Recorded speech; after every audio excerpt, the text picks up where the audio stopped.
Pandemia y confinamiento. La crisis del coronavirus ha catapultado el debate sobre la educación.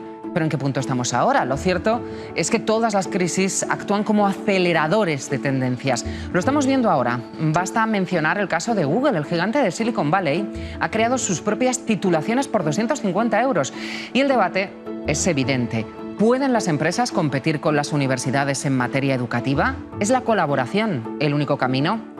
Hoy en día cualquier persona con acceso a Internet puede formarse gracias a la inmensa oferta de cursos online. El catálogo es inabarcable, pero también se plantean dudas. Una cosa está clara, la educación superior no volverá a ser igual que tampoco lo serán los estudiantes y sus profesores. Todos tenemos que aprender a aprender en este nuevo escenario y además los docentes tienen que aprender nuevas formas de enseñar.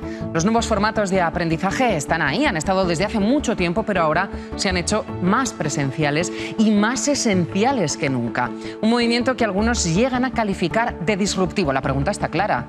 ¿Qué significa disruptivo?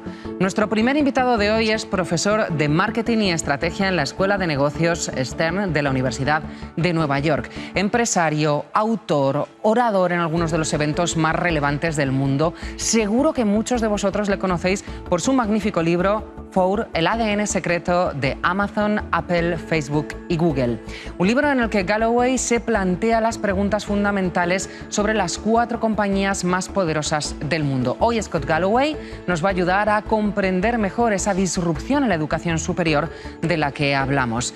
I would like to extend a warm welcome to Scott Galloway. Scott, what are we ready for what is come for? Hello and thanks. It's nice to be with you. Yeah, I think we are, if you think about industries that are ripe for disruption, arguably the industry that's most ripe to be disrupted globally is probably healthcare, but number 2 would be education. And that's what we're here to talk about. Bueno, pues además de que esté con nosotros Scott Galloway, el profesor Galloway, está con nosotros también Diego Alcázar de Benjumea. Muchísimas gracias por estar con nosotros, Diego. Vamos a escuchar al profesor Galloway en unos momentos y después tú le harás además algunas preguntas, ¿no? Efectivamente, muchas gracias. Bueno, pues estaremos con Diego en un momento. Mr. Galloway, we are hesitated just to hear what you have to tell us. Yes. I apologize. Can you repeat the question? Technology, I didn't hear the question. Yeah, I think I'm going to have a conversation with Professor Galloway. Thank you. Hello, Professor. Perfect. How are you? I'm good. How are you? Very well. Thank you.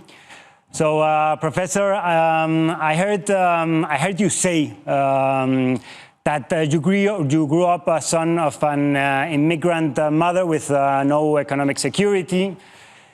You got into UCLA by defining yourself, and let me tell you, this is an amazing definition, as an unremarkable, your words, high school student. As you may know, diversity is one of the key values at IE University, and despite having 140 nationalities on campus, we understand diversity in a broad sense, including profiles from cultures and socio-economic backgrounds that are essential to add different visions and understandings of the world. And second, those profiles that are not remarkable according to standardization of remarkability. For example, we have no GMAT obligation in our MBA, for example. No? My question would be, do you think the educational system in the US, and probably around the world, is missing a lot of talent from people that don't have economic resources or that don't fit in the standard profile of excellence? And what role do you think technology is playing in this inclusion? As you know, Salman Khan will be tomorrow with us here at Enlighted, and I guess he's also going to have a lot to say about this. Yeah, so let's set some context. In the United States and also in Europe, higher education has been probably the greatest lubricant of upward mobility in the history of our societies. This notion of enlightenment, this notion of trying to better yourself, and also this notion of a meritocracy where a very talented young person can work hard and with some luck get into this incredible platform called a college. And perhaps it might be a great leveler. And it's great for our society because we want people with the most influence to be a function of people who bring the greatest grit, character, and intellect. Unfortunately, I think in the US, and I think Europe is not far behind, the great upward lubricant, the great leveler of our society has turned into the ultimate caste system. In the United States, you're 77 times more likely to get into an elite university if you're from the top 1% of income earning households. People in the top quintile of income earning households send 88% of their children to college. People in the bottom quintile only send 12%. So unfortunately, in the United States, we like to think we're a meritocracy. That's true. We have a caste system. If you go to college, if you get into college, you'll make 2 to 3 times the amount of income over your lifetime than someone who doesn't attend college. And then within those universities, the brand name is very important. And the elite universities, or graduates of the elite universities, get to divide an increasingly concentrated level of the spoil. So we've transitioned from higher education being this incredible leveler, this incredible upward lubricant, to just an agent of a caste system here in the US, and I think increasingly in Europe. That's actually very interesting, and I guess COVID is going to play a major role because, I mean, in 2020, 1.5 billion students, as you know, have experimented school and university closures. That is more than 80% of students worldwide. We have seen how learning has moved from classrooms to homes. Hybrid models of learning have become the standard. And although at our university, we have closed and opened our campuses and closed and opened them again, no? Partly or completely. But we have done this safely thanks to our 20-year experience in liquid learning and obviously to massive testing. Today, still, most universities worldwide are closed and offering diminished academic experience. When COVID ends, do you think most universities will go back to business as usual? Do you think COVID is the great disruptor on the education systems worldwide? So if you think about what makes an industry ripe for disruption, it's a function of how fast its increased prices relative to inflation, and then whether or not there's any underlying increase in innovation to justify that price increase. So think about technology. Every year, technology gets substantially better and the price goes down. Innovation up, price down, and that creates tremendous consumer surplus every year. Mm-hmm. In the field of healthcare, we've raised prices faster than innovation. Our outcomes around infant mortality or life expectancy have not kept pace with the increase in costs. So you'd argue that healthcare is ripe for disruption. Raise prices faster than inflation without a subsequent or inherent increase in innovation or outcomes. But that is dwarfed by the gap, the consumer negative surplus of education. And that is in the US, we've seen prices over the last 30 years increase, or tuition increase 1,400%. And if you walked into a university lecture 30 years ago, the fashion would be different. They'd have laptops instead of iPads. They'd be drinking Tab instead of Diet Coke. But it would look, feel, and smell mostly the same. And so what we have is a product that largely hasn't changed in 30 years. The only thing that's changed is the price. So think of a Mercedes 30 years ago versus now on an inflation adjusted basis. It's actually less expensive and it's an entirely different automobile. Think about what's happened in technology. Think about telco, how much things have changed. So we have stuck out the mother of all chins. We are probably the most disruptible industry in the world right now. And the fist of stone coming to meet that chin is COVID-19, where all of a sudden the primary means of regulating and creating a cartel, and that is artificially suppressing supply. The means or the vehicle of artificially suppressing that supply was the campus. And that is my class brand strategy was limited to 160 kids because the largest classroom at NYU only fits 160 seats. Because of COVID-19, because we've gone all remote, I am now teaching entirely remote, and they've asked my class to expand to 280 kids, which means there are now 120 fewer students to fill seats for other marketing professors and marketing electives. Now, the opportunity is that should decrease costs. The downside is if you times that effect, one person teaching 280 versus 160, if you times that effect, if you will, that flight to quality, that scale by 1,000, we're beginning to talk about what might happen to universities. And that is there's going to be an enormous flight to quality. Supply will be ideally substantially increased across the best universities, which is going to put tremendous cost pressure on the tier 2 and the tier 3 universities who have benefited from price fixing and sort of a cartel. Universities have generally raised their prices in lockstep. So we're going to see not only demand destruction, fewer people decide to go to college, but we're going to see the top universities soak up more and more of the demand, resulting in an absolute destruction of economic viability for the tier 2 and tier 3 universities. We could see what has likely happened to restaurants in Madrid, where somewhere between 1/3 and 50% of restaurants by name are going out of business. I think you could see that same sort of destruction in higher education. We could see somewhere between 10 and 30% of our universities perish in the next decade. Yeah, thank you very much for all that information, and that's a lot of information to understand, really, because when technology is about to disrupt an industry, there's lots of things that need to have to be taken into account, no?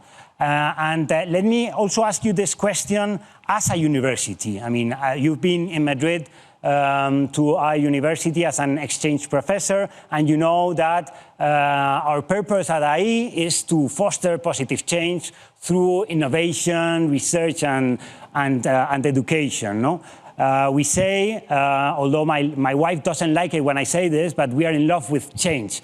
I don't know what she thinks I mean when I say that. No, but you are a very visionary. And you have a very visionary and interesting view on the future of higher education. And as you say, you think it's an industry about to be disrupted. No? In an interview in New York Magazine published during the pandemic, we could read the headline, Scott Galloway predicts a handful of elite cyborg universities will soon monopolize higher education. So basically, your prediction, is that education institutions will partner with big tech corporations. For example, we will have MIT at Google or Harvard for Facebook. And you gave us a lot of insights on skills and learning methodologies and technologies and scalability. And I would like to ask you some questions about this in a minute. But before that, I would like for you to answer us, why do you think big tech will go into education? And there's obvious reasons. And how do you envision these partnerships happening? So big tech will go into education, not necessarily because they want to, but because they have to. The problem or the challenge that big technology firms, whether it's Apple, Amazon, let's take Apple. Apple needs to double its share price in the next 5 years, or at least have a credible rationale that they will likely double their stock price in the next 5 years. Otherwise, people will sell their Apple stock and they'll buy Zalando or Zoom or Peloton. And the only way they're going to do that is if they increase their top line revenue somewhere between 40 and 80%. And that's assuming some operational leverage. They may not need to double their top line revenue, but they're going to need to increase it substantially. That means that Apple in the next 5 years has to go find another $250 billion in top line revenue, which means they have to go big game hunting. And then when companies need to add $250 billion in top line revenue, they're limited to a finite number of industries they can go into, because right now, the majority of the world has a handset. Even with a super upgrade cycle from 5G, it's not entirely clear they could add another $250 billion in gross income to their top line. So assuming they have to go into other businesses, they've gone into the media business, they've gone into the music business. it leads them to one of a few places. The most obvious one is healthcare. I think Amazon is going to be the largest or fastest growing healthcare company in the world in the next 5 years. But I think Apple will likely enter the education sphere, because if you look at the amount of gross margin dollars produced in education, what other industry charges more than $100,000? Many universities charge more than $100,000 over 4 or 5 years at a 90+% gross margin. Hermes has 60 points of gross margin. Apple has 28 points of gross margin. Ferrari gets gross margins of around 30 or 35 points. Many universities get 90+ point percentage gross margins on their product for something they charge more than $100,000. The only other product I can think of in the world that is able to do this is certain pharmaceuticals for rare cancer disorders are able to charge hundreds of thousands of dollars at 90+ points of gross margin. But if you think about this, the gross margin dollars, Jeff Bezos summarized it perfectly. Your margin is my opportunity. So I think big tech will come into education because they have to, not because they want to, because it's the place with the most gross margin dollars that are up for grab. I think they will likely partner with the universities initially. So I could see Apple and the Bocconi partnering around some sort of design or liberal arts offering. Now, let's talk a little bit about IE. IE is in my opinion, is at a crossroads. And the fiduciaries and the board and the faculty have a decision to make. The first is IE will thrive. IE is going to thrive from a perception standpoint. There's going to be a flight to quality. IE is probably the premier brand in higher education in Spain. You will see, just as those smaller universities, there will be a culling of the herd, the tier 2 and tier 3 universities that charge an IE tuition, but without the IE certification or brand equity, will have a very difficult time surviving. After the culling, when there's more foliage or the same amount of foliage for fewer elephants, IE is going to consolidate the market and thrive. The question is, what does that mean for IE? Is IE going to become like the Ivy Leagues, drunk on exclusivity, and reduce their admittance rates such that they can go higher and higher in the rankings, which, by the way, have become a cancer of higher education because we all play to the metrics.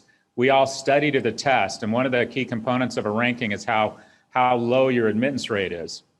Do we fall into this trap? Does IE fall into this trap of becoming a luxury brand instead of public servants and boasting about how hard it is to get in? When I applied to UCLA, they admitted 60%. Now they only admit 12% of their applicants, and alumni are proud of that. That's tantamount to a homeless shelter turning away 88% of the people who showed up last night. I don't think that's a reason to be proud. Or will IE decide to use technology to try and dramatically expand its enrollment such that it offers more opportunity to Spanish citizens, to more people who want to come to Spain, to more people who want to integrate into Europe, and hopefully build greater bonds, cross-border bonds. Great universities like IE are at a crossroads. Do they get tempted to become luxury brands such that alumni and faculty can feel more important and feel more credentialed, or do they stick to their roots as public servants and dramatically expand their enrollments using technology to increase admittance rates, decrease costs, and fall back in love with what I would refer to as the unremarkables? Two types of people get into world-class universities right now. Yeah. Children of rich people and freakishly remarkable young people. And I can prove to you that 99% of our children are not in the top 1%. So IE and the rest of the world-class universities need to fall back in love with unremarkable children. Yeah, absolutely. And let me tell you from the IE side. First, I envy Ivy League universities with such margins that you have, because that's not the case in our university. But I envy Ivy League universities. And second, I mean, I think the mission of a university, and I want to ask you about this as well, no? It's not just about delivering skills. This is one of our missions, no? The mission of universities is also to create knowledge through research. And third, there's also a mission of universities, which is offering social interaction of their students. I mean, you went to campus in UCLA. You went, I mean, you see how your students are taking a huge advantages from being in New York, in the village. So I think one of the important things of higher education is to offer, we call it at IE, a liquid experience, liquid learning, in which you can combine hybrid formats, online, face-to-face, experiences, also on-campus and off-campus experiences, asynchronous and synchronous experiences. And I think, yes, absolutely, in education, in skills, we need to scale up.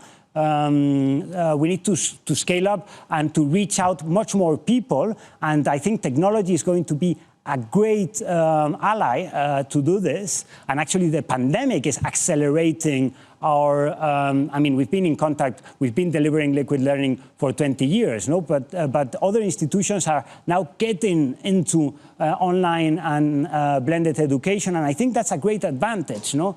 But yes, obviously, we need to rethink our own models, no? But on this, I would like to ask you, do you think, as I said before, universities are, I mean, big tech corporations entering, universities should deliver skills as their only mission? Or, I mean, you think there's other areas that add value there? We have a tendency, so the fastest way to process information is binary, to think of something, every issue in zeros and ones. So we think about vocational schools or liberal arts education. And the reality is we need a mix of both. In the US, we haven't invested enough in vocational programs. At the same time, a lot of people are critical of a place like Germany, where from a very young age, they decide that you are going to be in a certain vocation and maybe don't give people or shut off avenues for exploration that young people should have. So obviously it's a balance. When it comes to digital, people have a tendency to say, well, the remote learning doesn't work. And we're not talking about all remote. You're right. The key word is hybrid. And that is, if you took 50% of the courses at NYU or at IE online, you effectively overnight double the supply, or you double the size of the campus, I should say. So we tend to think at UCLA, they say, we just don't have any more land. We can't let any more kids in.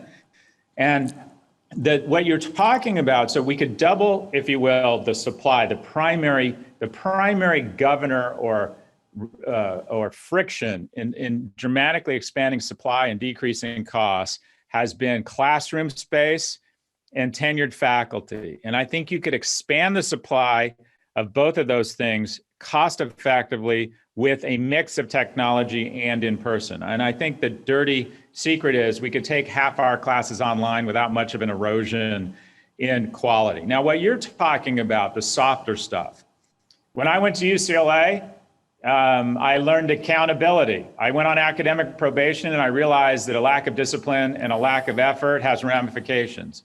I fell in love. I got my heart broken, and then I realized I was going to be okay, and I developed resilience. I ran for student body and I lost, more resilience.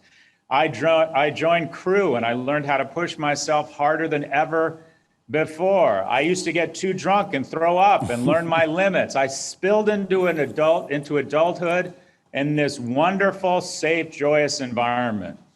Those softer skills of higher education scale really well. Young people figure out a way to socialize, they figure out a way to interact, they figure out a way to play sports, they figure out a way for intellectual curiosity. That scales really well on its own. What hasn't scaled is the ability to let in more students, because admittance departments and university administrators and alumni and faculty have become drunk on exclusivity because that artificial scarcity raises their salaries, it raises their prestige. So I agree that the softer stuff, the leadership skills, the social skills that if you're fortunate enough to go to a great four-year university you get are invaluable. That stuff scales on its own. If you double the population of students at UCLA, NYU, and IE, they would still learn their limits. They would still fall in love. Many of them would still decide they want to be philosophers. Many of them would discover they want to be journalists. That will scale really well. What we need to focus on is breaking the wheel of artificial supply constraints such that we can make excuses not to let in kids who aren't freakishly remarkable. The only people getting into the great universities now are the children of rich kids or kids who are freakishly productive from the age of 15 to 17. And many of us, most of us, aren't remarkable from the ages of 15 to 17, but we still might have remarkable futures. And the fear is that we're precluding or we're shutting off an incredible supply of people who are going to be remarkable in the future. And that is the mission, I think, of public universities, is to find unremarkable kids and give them remarkable opportunities. And we end up finding that many of them turn out to be absolutely remarkable. So it's not either or. Technology can open it up. It'll be a hybrid model. The social stuff scales really well. The opportunity or the need is to dramatically expand the learning and the in-classroom instruction. That's what we need to focus on. Yeah, I mean, absolutely. I think the question here is the level of scalability. Obviously, there's a level of scalability that we can assume, no? To give a very premium, I don't like that word premium, but an amazing experience to our students. But the point is, those partnerships, first, are they going to scale this in order to make it possible that we can still have an interest-free space in universities where we can get drunk, as you say, and we can meet our first girlfriend, or we can have a safe place where say, I don't know, stupid things. So are these partnerships going to allow us to do that?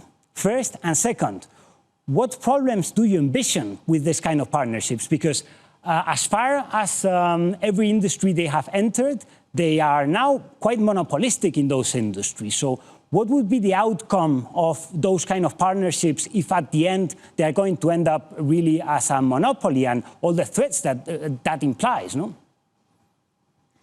So we have a tendency, college, higher education, at least in America, is so ingrained into our society that the majority, so only a third of Americans get a college degree, but 99% of the people in positions of influence and power have a college degree. And if you look at the most influential people in media, in government, and in business, it's somewhere between 90 and 99%. So the most powerful people have a very fond memory of the traditional college experience that includes soccer, football games, leafy campuses, fraternity parties. But the reality is there are a lot of kids that are fine getting a vocational experience and just want certification so they can have a better shot at providing economic security for them and their families. The Cal State system in California graduates 500,000 students, 88% of them commute, meaning that the majority don't want that or have access to that on-campus experience. But the tuition is only $7,000 for in-state students, which is incredibly low in the United States. I think that is where, quite frankly, America and Europe get stronger. And that is, if you're fortunate enough and want to have access to the on-campus experience, it's wonderful. It's something we all look back on fondly. But the most important thing, or the priority, is that we have a generation of people that have the skills to be productive in an economy such that they can innovate and they can provide economic security for them and their families. And again, it's not an either or. It's not an expensive, typical four-year college experience. There needs to be a variety of options based on your personality, your needs, quite frankly, your economic wherewithal, and what the opportunities are. And we have a tendency to think that everything should be focused on this prestigious four-year experience. And we have to break out of the notion that the only people who are fit to lead our society are the ones that go to a typical four-year college and have that type of experience. There are a lot of people who are very capable, who don't want that experience. So, for example, what's prohibiting NYU and IE from having both? Having certificate programs that are lower cost, that are more vocational in nature, but also having the opportunity to come to Madrid for 4 years and have some of the wonderful intangibles we're talking about. And the reality is some people just have more options than others. We live in a capitalist society. The children of rich kids are going to have more opportunities. The kids who work exceptionally hard and are successful by the age of 18 and accomplished are going to have more options. That's the reality of the society we have chosen. But does it have to be an either or? Do you get into a 4-year college or you get nothing and sort of get relegated to an underclass? In America, we are headed towards a society with 3 million lords being served by 350 million serfs, and higher education feeds into that dangerous trend. In terms of big tech, I think that you're right to be very cautious. Yes. When big tech enters an industry, a few things happen. One, generally speaking, there's some good things, costs go down. When Android enters the handset market, you can now get a great phone for free, effectively. Yeah. When Amazon enters retail, retail costs come down. There are some real consumer benefits to when big tech comes in. Yeah. Over time, they use that cheap capital and that momentum and that growth to begin slowly but surely sucking the oxygen out of the room for every other player. And we end up with a small number of players that garner all of the shareholder value. And also we lose a certain amount of our humanity. The people who are in charge of IE are people with liberal arts backgrounds. They think a lot about the Commonwealth of Spain. They think a lot about integrating the importance of creating bonds across border. The shareholders and fiduciaries of big tech do not think that way. They are 100% focused on shareholder value. They don't care if your teens are depressed. They don't care if your elections are weaponized. They don't care if the government gets no taxes because of tax avoidance. They don't care about unfair competition. They are not concerned with the condition of our soul. They will not take care of us when we are older. Yeah, absolutely. So there will be some short-term benefits to big tech coming in, but there is a very big danger, and that is they do to maps, or they do to education what they've done to maps, what they've done to streaming video, what they've done to online commerce, what they've done to social media, and that is it's great for the consumer, it's great for the shareholders of those companies, and slowly but surely it gets worse for everybody else in society. So I think I'm not here with a message of hope. I'm telling you what I think is going to happen. I'm not sure it's good that big tech is getting into education. Yeah, no, I completely agree on the balance between scaling up education through certificates, certifications, badges, etc., and also given the full experience, the full university experience. And we need to find the balance there, because obviously we are not yet at that moment of offering that balance. But I think that we are conscious about it. And I think that's very important. I want to ask you a question, and I'm a bit concerned with time because I wanted also to ask you about big tech and its opportunities and risks. But only a quick question about faculty. You're a great communicator, Scott, but probably this is not the same with many other faculty colleagues of yours. And they need to reskill in order to be part of this transition into hybrid models, into liquid education. What are your suggestions for the reskilling of faculty? My suggestion is to adapt or die. Like every other species, there's sort of a two-class system among faculty and universities, and that is there are lecturers, adjuncts, teaching assistants, part-time lecturers who carry a lot of water and are generally underpaid because tenure has become so expensive that it crowds out the ability to pay other people who do a lot of the teaching. And the tenure system in the US has kind of become this very efficient guild. Tenure initially was to protect Galileo, protect intellectual thought from the trends or the winds of that time, such that you could say provocative things and have some protection.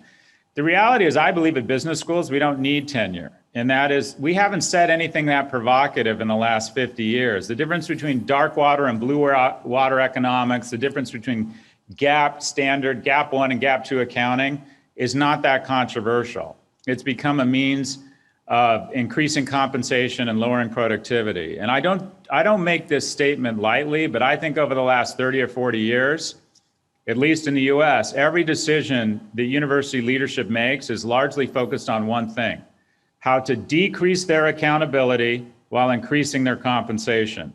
And the net result of that is we have had a transfer of wealth of $1.5 trillion from middle-class households to universities. And it's, in my opinion, it's morally corrupt. Spring in the United States and in certain parts of Europe used to be a joyous but nervous time to figure out where you're going to college. In the US, it's become a season of despair, where you have to sit down with your daughter, who has worked exceptionally hard, and tell her that despite her incredible work, despite her getting into an amazing university, you just can't afford to send you there. Or these irrational decisions to take on debt that is greater than the value of our house and potentially put off retirement for years because we buy into this basic instinctual notion that we have failed as parents unless we get our kids to college.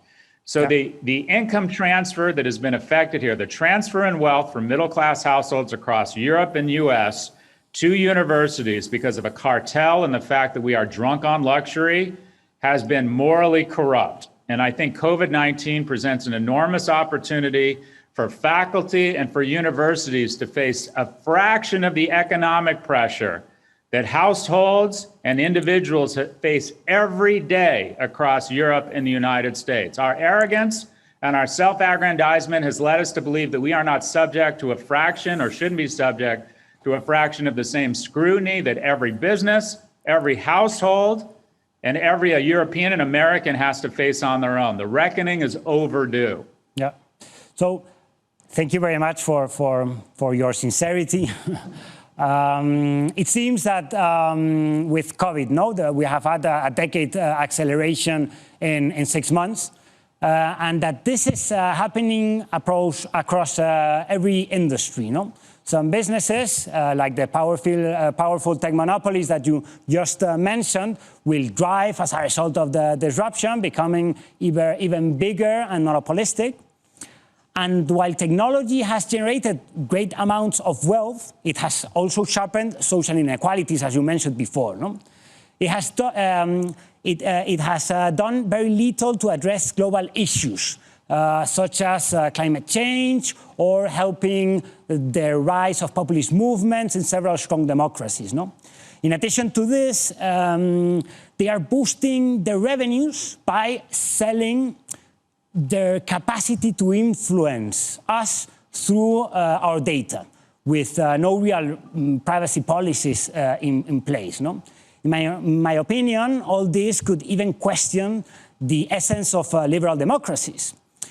So what are your views on tech companies, as you mentioned before, and their influence in our societies? And what role do you think, I don't want to say traditional universities, but interest-free spaces should play on avoiding those risks? So you brought up an interesting concept, and that is COVID-19 is more of an accelerant than a change agent. None of the trends are really that different here. They just accelerated 10 years. I believe we always said in 10 to 20 years, China would become the new superpower. I think it's happened. In America, we don't like to admit it, but as we withdraw from the World Health Organization, China fills the void of leadership that America has created, and they're stepping in. As we argue over the vaccine and refuse to wear masks in the US, China is now saying when they have a vaccine, they will distribute it for free in Thailand and other countries, and they're establishing goodwill around the world. US e-commerce was at 18% of retail. In March, in 8 weeks, it jumped 28%. It jumped 10 years in 8 weeks. The number of young adults living at home in Europe has accelerated by 10 years. There are now more young adults in Europe and US living at home than living on their own. Government spending has accelerated 10 years. So this is an accelerant. Unfortunately, one of the key steps to tyranny, and we saw this in Germany in the 30s, is that when private power begins co-opting the government, when the government is no longer a countervailing force but a co-conspirator to private power, it takes us to very ugly places. And I think that the power that these companies have, in the last 6 months, Amazon has added the market capitalization of all retail in Europe. Google has enough cash on their balance sheet to buy Boeing and Airbus for cash. Jeff Bezos, with his personal wealth, could buy every football team in Europe, every basketball team in the United States, Bombardier, and then with his spare cash could buy Airbus, Hugo Boss, Carrefour for groceries, and then buy the Pan Am building. It's striking that we have let wealth for certain individuals become this concentrated, and we've let so few companies become this powerful. 98% of the gains in the marketplace since March are represented by just 7 companies.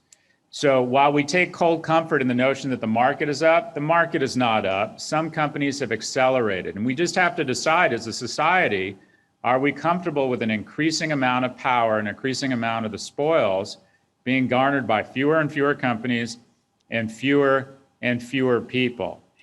So we just have a decision as a population to make. Are we comfortable with this concentration of power? It's happened more dramatically in the US, but Europe is not far behind. The same things are happening there. I hope that I'm very encouraged by Marguerite Vestager and that Europe is being more focused on antitrust and regulation.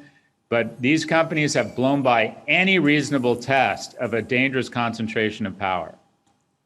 Thank you so much, Scott. Thank you. Muchísimas gracias, Scott. Muchísimas gracias, Diego del Alcázar Benjumea, vicepresidente ejecutivo de EA University, por esta charla. Muchas gracias, de verdad. Ha sido muy, muy interesante, más que interesante, diría yo. Muchas gracias.